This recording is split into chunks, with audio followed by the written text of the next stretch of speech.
Welcome to the Deep Dive. Hey there.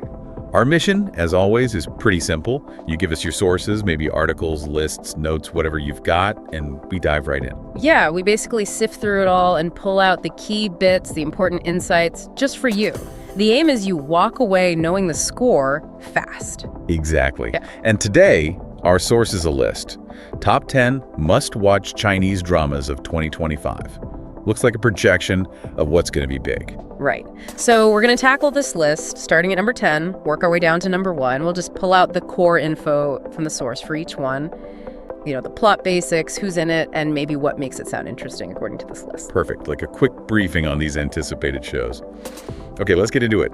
Starting our countdown. Number 10. Okay, number 10. The list says it's Eternal Brotherhood Season 2. Season 2, okay. Yeah. And the setting sounds pretty dramatic right off the bat. A place called Sichuan, and it's described as turbulent, with conflict between Sichuan and someone called Serom. Source lists the leads: Yang Zuwin, Liu Yuning, Zhang Ming'en, and a release date, May 30th, 2025. Sounds like a lot of alliance and fighting. Got it. Okay, moving on. Number 9 is Destiny and Saving. This one sounds epic in scope. The source mentions a millennia-long clash, righteous versus evil forces. Big scale.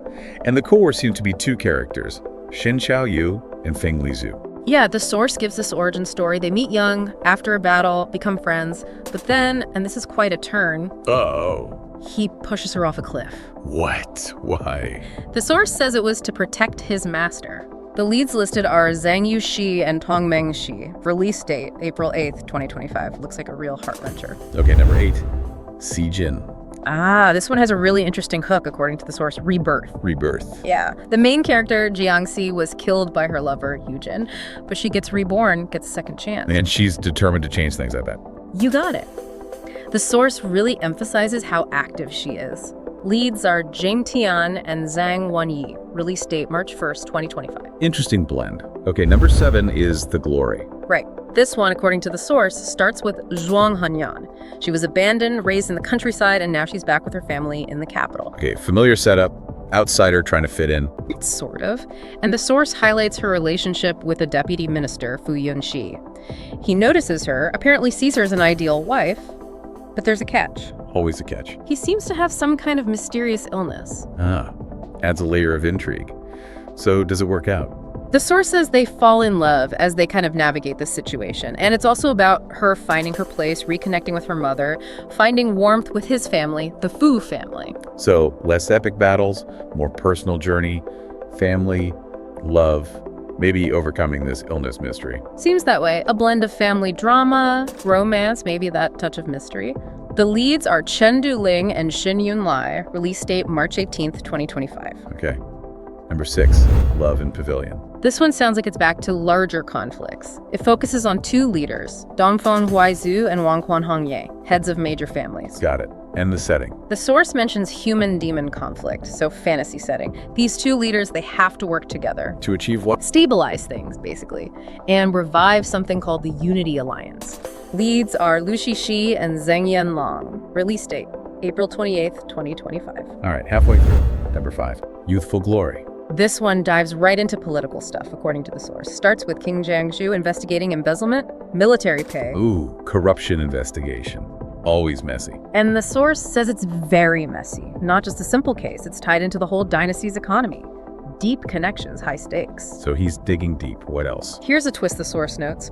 To protect a General Ming Tan and her family, Jiangxu volunteers to marry her. An arranged marriage for political protection. Seems like it, a strategic move, but irony incoming. Oh. His investigation, because it's so thorough and uncovers so much corruption, ends up getting the Ming family framed and ruined. Wow. So his attempt to protect them backfires because of his own investigation?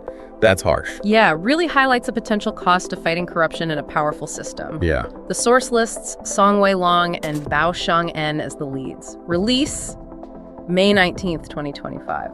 Sounds intense. Definitely. Okay, number 4, Legend of Zhang Hai. This one sounds like a classic revenge story at first glance. Zhang Hai's father, the imperial astronomer, was murdered. He saw his family die. Right. Sets up a clear motivation. But what's interesting in the source's description is his approach. He doesn't just charge in, he withdraws. For 10 years. 10 years. What's he doing? Training. Leads are Xiao Zhan and Zhang Jingyi. Release, May 18th, 2025.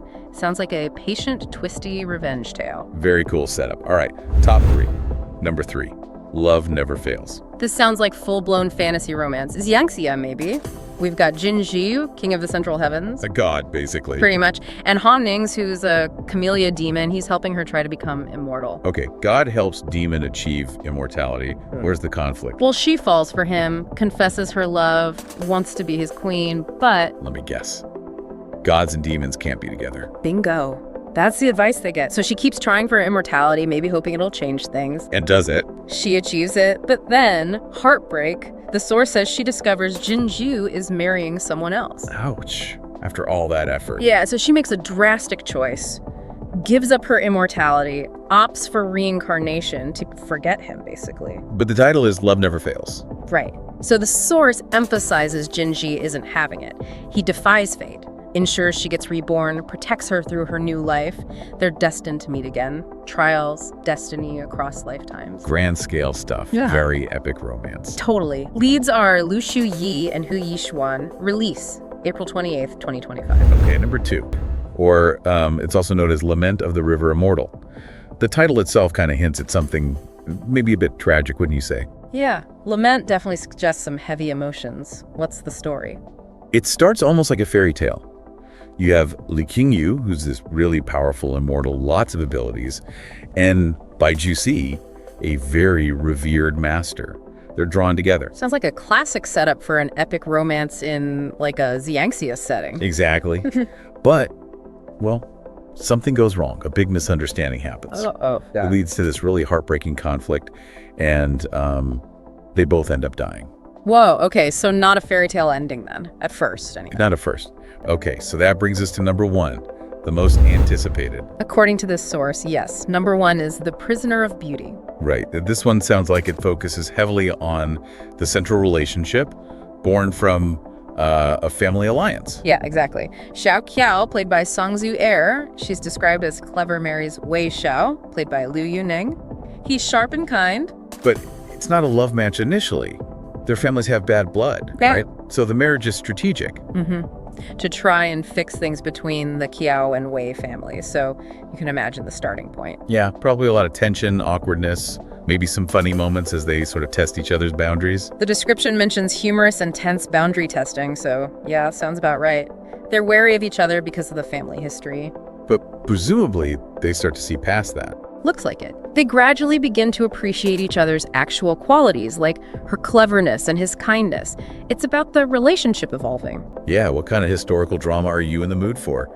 Think about the actors, the premises we discussed. With release dates scattered through 2025 and one out now, you've definitely got some watching ahead if these are your thing. So which one are you adding to your list first? Maybe thinking about why a certain story appeals to you. What does that say about the kind of narratives you find most engaging? Something to ponder.